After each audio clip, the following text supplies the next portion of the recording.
얼마 전 미국 신문에는 해외 중국인 유학생들의 납치의 미스터리가 풀렸다고 보도를 했습니다.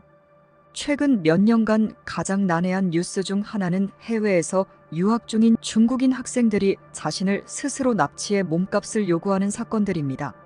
이들은 집을 떠나 스스로 자신을 밧줄로 묶기까지 하는데, 이 모든 것은 함께 있지도 않은 중국 사이버 범죄자들의 지시에 따른 것입니다. 이들은 머리에 가면을 씌우거나 카메라 앞에서 울도록 요구받습니다. 또한 고통스러운 모습의 납치 셀카 사진이나 영상을 찍어야 합니다. 범죄자들은 이러한 자료를 이용해 부모들을 협박하여 중국 내 은행 계좌로 몸값을 송금하도록 만듭니다. 또한 범죄자들은 피해자들에게 강제 체포나 중국으로 강제 송환을 위협하며 학생이나 그의 가족이 저지른 범죄인 것처럼 위장하여 사기나 범죄의 처벌을 받도록 유도합니다. 피해자들은 가족과 외부와의 모든 연락을 끊고 카메라 앞에서 연기를 하도록 지시받습니다. 때로는 사건을 무마하기 위한 영사관이나 경찰의 요청으로 포장하기도 합니다. 이는 오로지 권력의 논리일 뿐, 그 외의 논리는 존재하지 않습니다.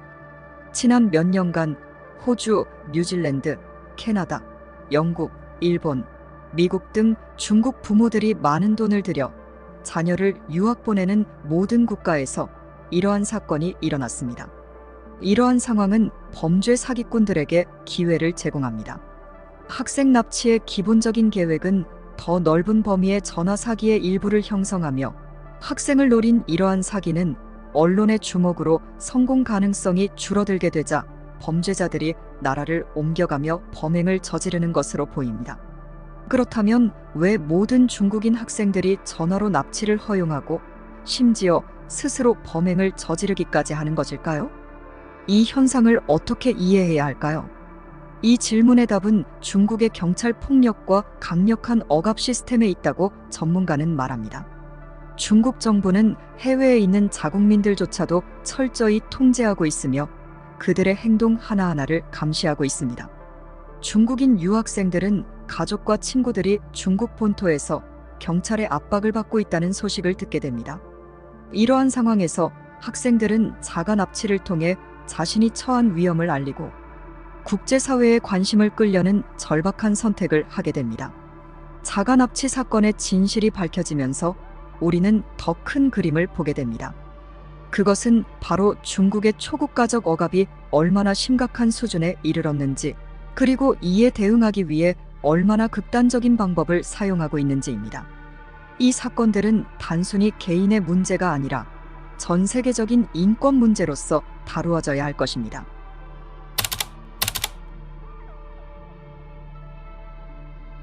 (2023년 12월) 미국 유타주에서 유학 중이던 17세 중국인 학생 카이 주앙이 자발적으로 자신을 납치하는 사건이 발생했습니다.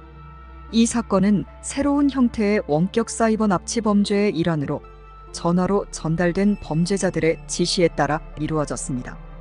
카이는 고등학생으로 미국에 유학 중이었는데, 이는 중국 중산층과 엘리트 사회에서 자녀를 어릴 때부터 해외로 유학 보내는 것이 일반적이기 때문입니다. 중국의 범죄자들은 마치 중국 당국의 대표인 것처럼 전화하며 카이 주앙의 가족이 중국에서 위험에 처해 있다고 말했습니다. 그 말을 들은 카이는 그들의 명령을 따라야 하며 아무에게도 말해서는 안 된다고 했습니다. 범죄자들은 카이에게 텐트를 사서 겨울에 유타 숲속에서 캠핑을 하고 그곳에서 자신의 사진을 찍으라고 지시했습니다. 그리고 중국에 있는 카이의 부모는 아들이 미국에서 납치되었다고 생각하고 납치범에게 $80,000 상당의 몸값을 지불했지만, 유타 고등학교의 납치 사건을 알렸고 지역 경찰은 텐트를 찾아내어 카이를 구출할 수 있었습니다. 또 다른 사례로 호주에서는 부유한 중국인 아버지가 딸을 구하기 위해 200만 호주 달러, 미화 $130만 달러를 지불했습니다. 그의 딸은 심각한 위험에 처해 납치되었다고 알려졌으나 호주 경찰은 호텔방에서 TV를 시청하고 있는 딸을 안전하게 발견했습니다. 그러나 범죄자들은 흔적도 없이 사라졌습니다. 실제로 가해자는 거의 항상 원격으로 활동하기 때문에 체포되는 경우는 거의 없습니다. 또한 실제 납치범이 존재하는 것으로 보고된 사례도 없다는 것입니다. 호주의 또 다른 사례는 범죄자가 학생을 테이저 공격을 가하고 그를 자동차 트렁크에 가두는 이야기가 포함되어 있었지만 이는 사기꾼이 꾸며낸 이야기였습니다. 사이버 납치는 신체적 폭력을 가하는 일반적인 납치, 유괴와는 분명히 다릅니다. 그럼에도 불구하고 대상 학생에 대한 감정적 피해는 때때로 심각하며 일부 피해자는 입원이 필요합니다. 또한 사이버 범죄자들은 셀카 사진과 비디오의 영향력을 높이기 위해 학생들에게 자해를 하거나 옷을 벗도록 요구합니다. 이때 피해자는 수치심 때문에 사이버 납치 범죄는 과소 보고되고 있습니다. 사이버 납치 사건과 관련해 미국, 호주 등 현지 경찰은 성명을 내고 유학생들에게 납치범 수용보다는 경찰을 믿고 도움을 요청할 것을 촉구하고 있습니다. 그러나 그들에게 흥미로운 부분이 있습니다. 교육받은 젊은 중국인이 왜 그런 말을 믿고 있을까요? 왜 그들은 참석하지도 않은 가짜 경찰이나 관리들의 명령에 따라 밧줄이나 테이프로 몸을 묶고 조난당하는 모습을 가짜 사진으로 찍는데 동의할까요? 한 호주 경찰은 안타깝게도 우리가 본 모든 사건에서 피해자들은 자신들이 중국 관리들과 대화하고 있으며 따르지 않으면 위협이 일어날 것이라고 합법적으로 믿고 있다고 말했습니다. 미국 FBI는 이러한 계획에 연루된 범죄자들이 공식 전화번호, 체포영장 등을 갖추고 중국 경찰로 위장할 수 있다는 점을 지적한 경고문을 발표했습니다. 그러나 이 경고조차도 핵심을 파악하지 못합니다. 암울한 현실은 중국 학생들이 실제로 그러한 사기에 빠질 이유가 있다는 것입니다. 우선 중국의 거의 모든 사람들은 경찰과 당국이 부패했다고 가정합니다. 중국 텔레비전에서 정기적으로 방송되는 끝없는 강제 자백은 경찰에 의해 실종된 시민들이 몇 달 후에 나타나 재판 전후에 믿을 수 없는 자백을 하는 것을 보여줍니다. 피해자들이 대본을 갖고 준비된 세션에서 스스로를 비난함에 따라 그들이 경찰과 국영 언론에 강요당했다는 것이 청중들에게는 명백합니다. 피해자들은 의지할 곳이 없고 그저 복종해야 합니다. 그 방송에 관한 모든 것이 가짜라는 것은 누구나 알고 있습니다. 그러나 중국 정권과 경찰의 뻔뻔한 행동은 매우 현실적입니다. 이러한 사건들은 단순한 범죄를 넘어 국제적인 문제로 확산되고 있습니다. 범죄자들은 학생들과 그 가족의 불안을 이용하여 막대한 금액을 갈취하고 있습니다.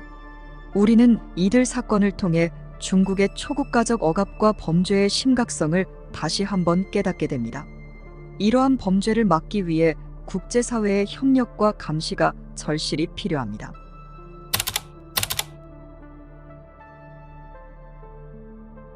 강제로 당하는 피해자들이 연출된 세션에서 자신을 스스로 납치하는 모습은 경찰과 국가 시스템 조작에 강요된 것임이 명백합니다. 피해자들은 아무런 구제 수단이 없으며 그저 명령에 따를 수밖에 없습니다. 모든 이가 방송 내용이 조작된 것임을 알지만 중국 정권과 경찰의 뻔뻔한 행동은 매우 현실적입니다.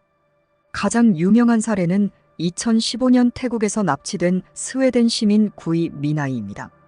구이는 현재 중국 감옥에 수감되어 영사 접근과 법률 지원이 거부된 상태로 4년 넘게 생사조차 확인되지 않고 있습니다.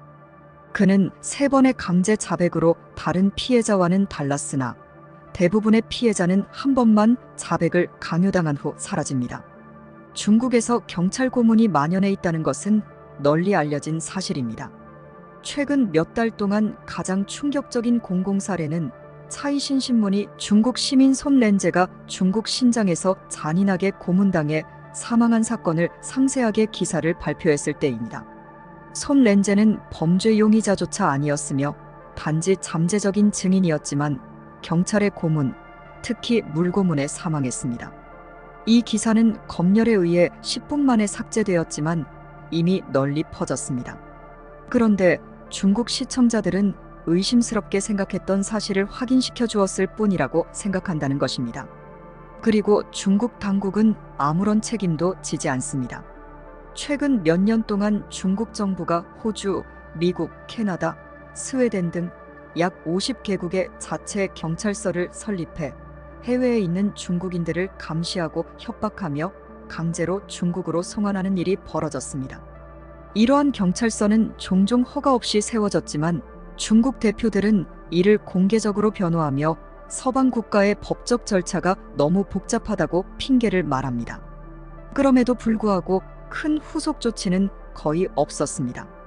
때때로 중국 경찰은 주최국의 초대 없이 기습작전을 벌이기도 합니다.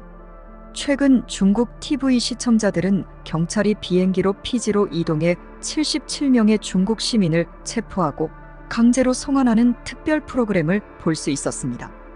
이 작전은 피지 정부조차 알지 못했던 일입니다. 어떠한 범죄인 인도 절차나 법적 절차도 없이 모든 것이 공개적으로 이루어졌습니다.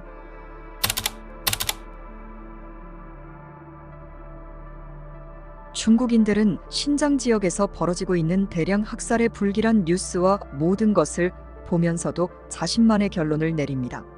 냉혹한 현실은 중국 경찰이 갑자기 호주나 미국에서 당신을 괴롭히기로 결정할 수도 있다는 것입니다. 당신이 잘못한 것이 있든 없든 상관없이 말입니다. 이러한 관점에서 중국 유학생들은 더 이상 순진해 보이지 않으며 사건들이 서양 미디어의 헤드라인에서 흔히 주장되는 것처럼 이상한 일도 아닙니다. 그들은 정말로 중국 경찰이나 중국 영사관에서 다리를 테이프로 묶고 입에 마개를 물리라는 지시를 내리는지 아니면 그럴듯하게 가장한 사기꾼인지 알 수 없기 때문입니다. 캐나다 밴쿠버에서 발생한 일련의 사건에서는 중국에서 온 젊은 여성들만을 타겟으로 삼았습니다. 그중 한 명은 정말로 밴쿠버 중국 영사관의 전화번호를 보고 그 번호로부터 협박 전화를 받았다고 말했습니다. 한때 호주 연방경찰은 피해자들이 중국을 지나치게 신뢰하고 잘못된 일을 저지르는 것에 대한 두려움이 납치의 원인 중 하나라고 피해자에게 책임을 돌리는 발언을 하기도 했습니다. 이것은 잘못된 접근입니다. 중국 유학생들은 자신들의 국가에 두려움을 가지고 있으며 전문 범죄자들을 쉽게 구별하지 못하고 있습니다. 중국 당국과 영사관 그리고 경찰은 이러한 명성을 쌓아왔으며 공포와 협박의 정권을 통해 이를 계속 구축하고 있습니다. 그들은 자신들의 국민에게 책임이 있는 정부 당국이나 경찰이 아닙니다. 실제로 그들은 오직 공산당과 그 지도자들만이 존재하기 때문입니다. 호주 경찰의 성명은 호주와 다른 나라의 경찰이 중국이 다른 나라들을 얼마나 이해하지 못하고 있는지를 보여줍니다. 물론 많은 다른 민주주의 국가들도 중국 정권에 대한 과도한 신뢰로 오랫동안 고통받아 왔습니다. 일부 국가들은 중국 경찰을 초청하여 자국의 거리를 순찰하게 하기도 했습니다. 남아프리카 공화국과 여러 나라들, 이탈리아는 이 불안한 관행을 2022년에 중단했습니다. 이제 우리는 깨어나고 있는 것 같습니다. 이제 우리는 이 미스터리를 풀었습니다. 그러나 남은 과제는 이들 학생들이 더 이상 극단적인 선택을 하지 않도록 국제사회가 어떻게 중국의 억압에 맞서 싸울 것인가입니다. 이들의 외침이 헛되지 않도록 우리의 관심과 지원이 절실히 필요합니다. 사실 중국 유학생들은 중국 인권 문제에 대하여 밝혀줄 것이 많을 것입니다. 물론 비공식적으로 말입니다. 이러한 사건이 제시하는 수수께끼는 중국 경찰의 만행과 증가하는 초국가적 탄압의 맥락에서만 이해할 수 있습니다. 우리나라도 비밀경찰서라고 의심되는 중국 요리집이 있습니다. 서방 언론에 비추어 보면 이미 중국은 우리나라에 비밀경찰 업무를 하는 단체가 있었다는 것을 확인시켜준 보도입니다. 여러분은 어떻게 생각하시나요? 구독과 시청해 주셔서 감사합니다.